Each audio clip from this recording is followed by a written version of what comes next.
Hello everybody, this is Barry Johnson. Welcome back to another edition of Studio Talk. Today I'm going to be doing a comparison between some hardware compressors as well as some plug-in compressors on three different sources. The main unit that both one hardware compressor as well as several plug-in compressors are going to compete against is the Warm Audio WA76. Most of you are probably familiar with this compressor by now. It's a very popular piece of hardware for project studio people like yourself and me to incorporate into their project studios without breaking the bank. And I think for the price that you pay for that unit, I think it's worth the money spent.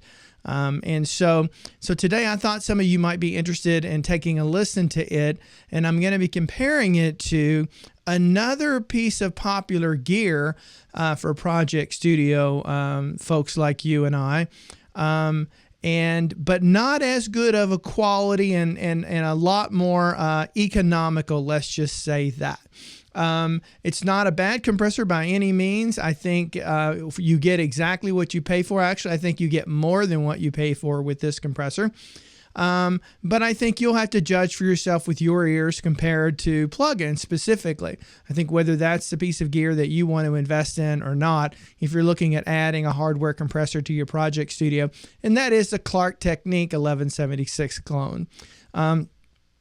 So as far as plugins today, we're going to compare against the Waves CLA76, as well as the Plugin Alliance MC-77, which is the hardware unit is actually a clone of 1176. I would say that they do it. Purple Audio does it better than Universal Audio. Remember, Universal Audio is trying to copy their compressors 1176 from back in the day when they were Uri and some of the older ones, and so they're actually cloning too to a degree, but they get to stamp Universal Audio 1176 on it.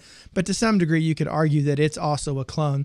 And then finally, we're going to compare it to Slate's version of his 1176 Blackie. And so I've got three sources coming up for you. I've got a mono drum kit. I have some vocals as well as bass. Now, all of these particular tracks you're going to hear are unprocessed. As they were recorded. I actually got these tracks from Produce Like a Pro.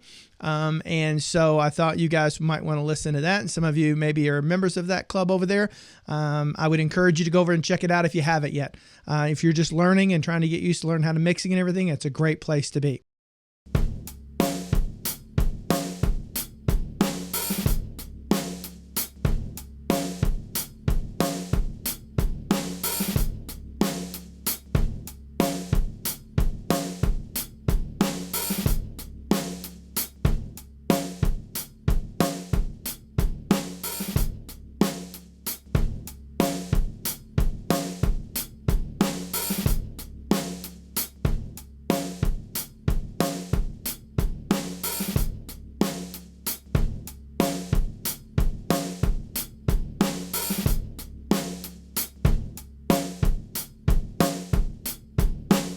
Okay, so there you got a chance to check out the drums and see how those compressors sound on the drums. I'm going to share with you my opinions on how that translated to my ears. Now, you never know how YouTube's going to, compress this audio and everything, which is why I encourage you to download the sample files. Now, at first listen, it sounds like the drum output is higher than the others, but it's not. I checked it three different ways and compared all of them, and the output was the same. What's happening, I guess, at the end of the day is it's sounding more open, more airy, and that's giving the illusion that the drums are louder with the Warm Audio hardware compressor compared to the others. And so when you download the files, you can check that. If I made a mistake, come back and let me know. But I did check it three different ways, and it was accurate, or at least it appeared to be accurate each time. So my favorite of the bunch was the Warm Audio. That was my favorite. My next favorite that I would go to, and for drums in this situation, would be the Slate. Now that one surprised me. I actually thought the Slate was pretty darn close as far as openness and airiness and just a live feel, what you'd really want from a drum kit to kind of stand out. It was pretty close to the hardware version of the Warm Audio. The next one I would say would be the Brainworx Purple Audio M-77.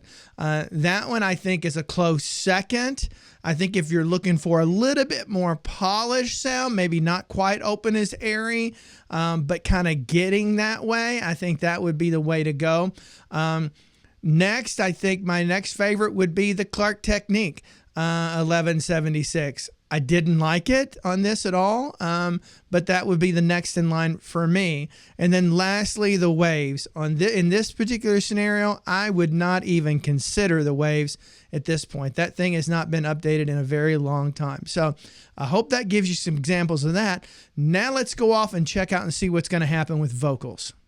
And I hope you're dancing in the sunshine, and that smile don't leave your face. And I hope you're dancing in the sunshine, and that smile don't leave your face. And I hope you're dancing in the sunshine, and that smile don't leave your face. And I hope you're dancing in the sunshine, and that smile don't leave your face. And I hope you're dancing in the sunshine, and that smile don't leave your face. And I hope you're dancing in the sunshine, and that smile don't leave your face. And I hope you're dancing in the sunshine, and that smile don't leave your face. And I hope you're dancing in the sunshine, and that smile don't leave your face. Okay, so that was a vocal recap. Let me kind of talk about what my feelings were with that. I think 1176 is not something I typically would go to right away from a compressor on vocals. I would prefer an LA2A a little bit more.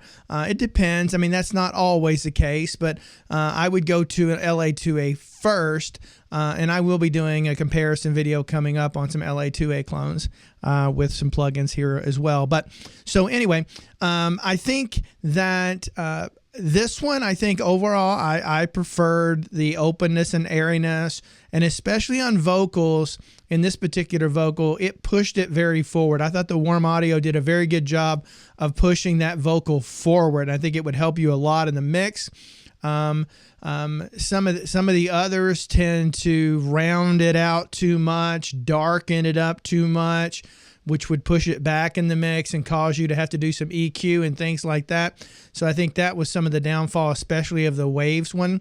In this particular one, compared to vocals at 1176 for this particular vocal, I thought the Klark Teknik did a fairly good job. I thought it was pretty close to the Warm Audio, maybe not quite there, but it did a better job, in my opinion, on vocals than it did on the drum kit. So what I would say about the Waves version, I'm not necessarily going to pick an order here. I'll talk about each one a little bit because they all have some uniqueness to them. The Waves one, again, would be dead last, you know, and I guess what we're learning here throughout all of this is incorporating a piece of hardware compressor into your Project Studio is kind of worth the investment. To some degree, it depends. Depends on where you're at and if you can afford it or not. But I would say the Waves one, I did not like at all. I thought it was way too dark sounding. Getting into the Brainworx Plugin Alliance Purple Audio M-77, I thought that did a very good job. That would probably be my number 2 choice. Of plugins, it would be my number 1 choice in this particular application.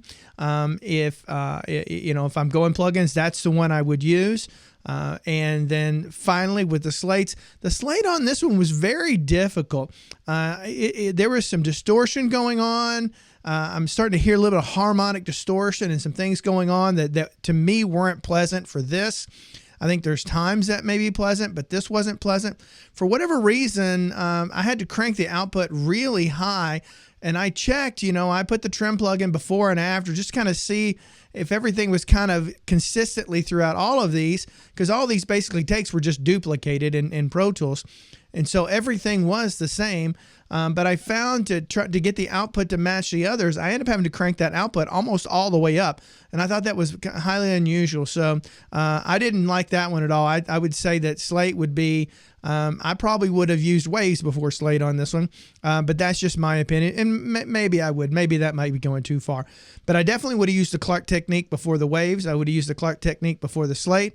I would have used the Plug-in Alliance before the Klark Teknik. And my first one on this would be the Warm Audio. Again, I'd normally go to a LA2A clone, but that's not what we're doing here. So let's head over and see how the bass sounds.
Okay, so we just checked out the bass parts. This one's a little bit unique. Much like vocals, I would depending on the application, I would tend to reach for an LA2A for bass first, maybe followed by 1176 just to tame off a few things. But I tend to like a LA2A kind of vibe on a bass. I would say of all the ones we've listened to, in my opinion, the Warm Audio doesn't necessarily shine in this situation unless, if you had a trio or, maybe a 4-piece, maybe acoustic, and maybe you're trying to go for this big open kind of vibey thing, I think that sounded good for that. But I almost feel like this was too open for bass, too open and too airy in my opinion.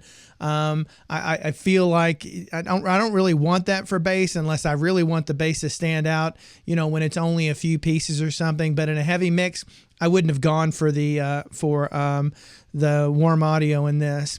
I think the Klark Teknik did a good job. I think it did a fairly decent job. I think of these, my go-to would be the Plug-in Alliance Brainworx MC-77. That's the one that I liked the most.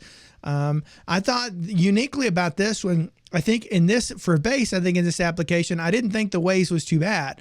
Considering the way you want most bass to kind of feel rather than hear. It depends on whether you want to hear the bass or whether you want to feel the bass. And I guess the style of music would drive that somewhat. But I didn't hate the waves version in this one.